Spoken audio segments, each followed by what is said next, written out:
نے سنا ہے سیدنا حسین رضی اللہ تعالی عنہ جب مکہ سے وہاں روانہ ہوئے، اصل مسئلہ کیا تھا؟ میں اختصار سے آپ کے سامنے ایک حقیقی پکچر رکھوں۔ امام ابن تیمیہ رحمۃ اللہ علیہ واحد ہستی ہیں جن نے تمام روایات کو جمع کر کے استقصاء کیا ہے کہ اصل حالات اور واقعات کے تھے۔ سب سے پہلا نقطہ، رسول اللہ صلی اللہ علیہ وآلہ وسلم کے اس پیارے پھول کو عراقیوں نے خط لکھے، اور خط میں یہ کہا امیتت السنہ واحیت البدعہ، سنت ختم ہو گئی ہے، بدعات عام ہو گئی ہیں، اور جب تک آپ نہیں آتے یہ کام ٹھیک نہیں ہوگا، اور ایک صندوق بھر کے خطوں کا بھیجا۔ نتیجتاً سیدنا حسین رضی اللہ تعالیٰ عنہ وہاں مکہ سے ہی حج کے بعد کوفہ کی طرف روانہ ہوئے۔ عبداللہ ابن عمر رضی اللہ تعالیٰ عنہ کہنے لگے آپ نہ جائیے، یہ وہی ظالم ہے جنہوں نے آپ کے والد کو شہید کیا۔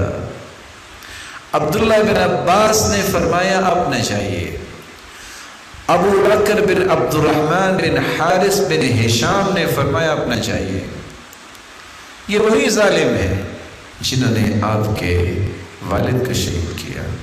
اور حتیٰ کہ جب وہ جانے لگے تو یہ بھی کہا صحابہ نے استودعک اللہ من قتیل، ہم اس وقت بہت پریشان ہیں، ہم اللہ کی سپرد کرتے ہیں، اللہ کی امانت میں آپ کو بھیجتے ہیں۔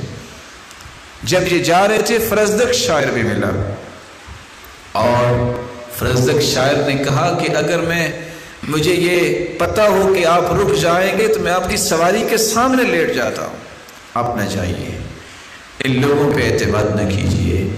لیکن کچھ فیصلے اللہ کی طرف سے ہوتے ہیں۔ رسول اللہ صلی اللہ علیہ وآلہ وسلم کے پاس جبریل امین تشریف لائے، اور جبریل امین جب تشریف لائے تو ان کے ہاتھ میں خون آلود مٹی تھی۔ آپ صلی اللہ علیہ وآلہ وسلم نے پوچھا یہ کیا؟ تو آپ صلی اللہ علیہ وآلہ وسلم کو بتایا گیا کہ یہ سیدنا حسین کی شہادت کی مٹی ہے۔ تو اللہ عز و جلال کے جو فیصلے ہیں وہ نافذ ہو کے رہتے ہیں۔ نتیجتاً جب وہاں پہنچے تو اس وقت ان کو اطلاع یہ مل چکی تھی کہ ان ظالموں نے سیدنا حسین رضی اللہ تعالی عنہ کے بھائی کو شہید کر دیا ہے۔ جب یہ بات ان تک پہنچی کہ مسلم بن عقیل رضی اللہ تعالی عنہ اور ہانی بن عروہ ان دونوں کو شہید کر دیا گیا ہے، اور یہ شہید کرنے والا وہ ظالم ہے جو کوفے کا اس وقت گورنر تھا، عبید اللہ بن زیاد۔ جب پتہ چلا تو آپ نے فیصلہ کیا کہ اب کیا کرنا ہے۔ عبید اللہ بن زیاد نے لشکر بھجوایا۔ جب اس کو یہ پتہ چلا کہ سیدنا حسین رضی اللہ تعالی عنہ یہ اپنا فیصلہ چینج کر بیٹھے ہیں کہ اب یہ کوفہ کی طرف نہیں آئیں گے، اب یہ کسی اور جگہ جائیں گے، جس کے نتیجے میں یہ ساری کی ساری شامت میری آئے گی۔ اور وہ سیدنا حسین رضی اللہ تعالی عنہ نے فیصلہ کیا تبدیل کیا تھا؟ 3 فیصلے تھے۔ پہلا فیصلہ، مجھے اپنے وطن واپس جانا ہے، یا او الذهاب الى الثغر، یا میں کسی جہاد کے لیے کسی سرحد پہ جاؤں گا، او اتیان یزید لمبایعته، یا میں یزید کے پاس جاؤں گا اور اس کی بیعت کرنے کے لیے۔ یہ وہ خطہ تھا جو عبید اللہ بن زیاد ظالم کو پسند نہیں تھا کہ اگر ایسا ہو گیا اس کا مطلب ہے کہ میری گردن سب سے پہلے اڑائی جائے گی۔ نتیجتاً اس نے وہاں سیدنا حسین رضی اللہ تعالی عنہ اور ان کے ساتھیوں کو شہید کیا۔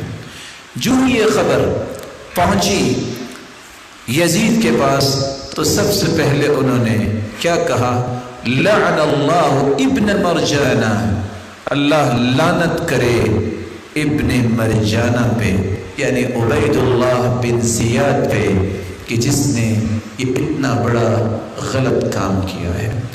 اور ان کے گھر سے رونے کی آوازیں شروع ہوئی، اور پھر سیدنا حسین رضی اللہ تعالی عنہ کے جو بھائی ہیں وہ بیان کرتے ہیں کہ انہوں نے ہمیں اپنے گھر میں جگہ دی اور انہوں نے ہمیں مدینے تک پہنچایا۔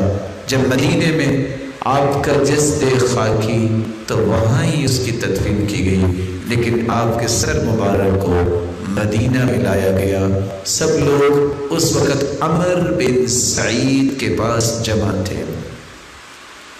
جب یہ خبر پہنچی قدم برأس الحسین رضی اللہ تعالی عنہ، تو اس وقت تمام گھروں کی عورتوں تک یہ بات پہنچی، تو سیدنا حسین رضی اللہ تعالی عنہ کی اس شہادت پر سب غمزدہ تھے۔